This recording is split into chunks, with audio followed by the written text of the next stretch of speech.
Well, this morning, big changes coming for Floridians who use SNAP benefits because starting tomorrow, certain items that were once allowed are no longer eligible.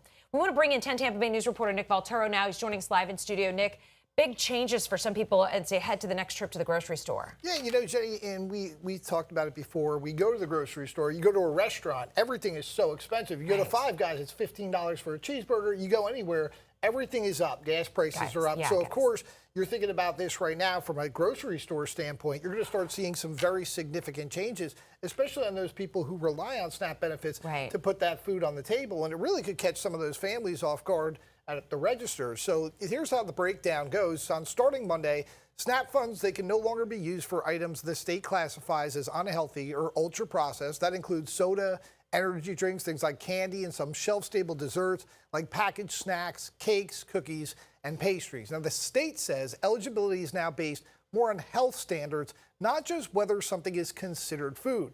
And just as important, though, a lot is not changing. SNAP can still be used for fruits, vegetables, meat, dairy, bread, cereal, and even some treats, depending on how they are labeled. Going to cause a lot of confusion.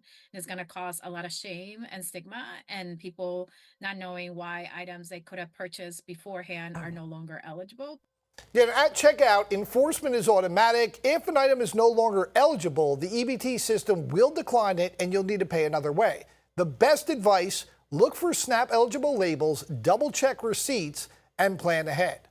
Yeah, and Nick, we were talking about this earlier. At the grocery store, you will be able to see, at some places, they actually label if it's SNAP eligible. Yes, some things are labeled SNAP eligible. You'll see that sticker over there in the grocery aisle. But there are quite a few items also that aren't labeled SNAP eligible. So you might be surprised when you walk up to that register. That's why they want you to check that SNAP benefits website, just so you're getting an idea of what there is and what isn't eligible before you walk down the grocery aisle. Because it can lead to a lot of confusion when you get up there if they ask you to pay for a different way for certain food items. So we just want to make sure everybody's prepared before they head to the grocery store. Especially if you're going to the self-checkout, because a lot of times there's no one to help you and guide you through that. So you think about bringing all those items up to self-checkout, you're looking to check out, and then all of a sudden you're being flagged and your car is being declined. So that's why it's just so important to really pay attention to that and just have an idea of what you're doing before you go to the store. And everybody needs to have a little patience, even if you don't use SNAP benefits, because someone in front of you might be using it and might be going through some of that confusion. All right. Thank you so much, Nick. Of course.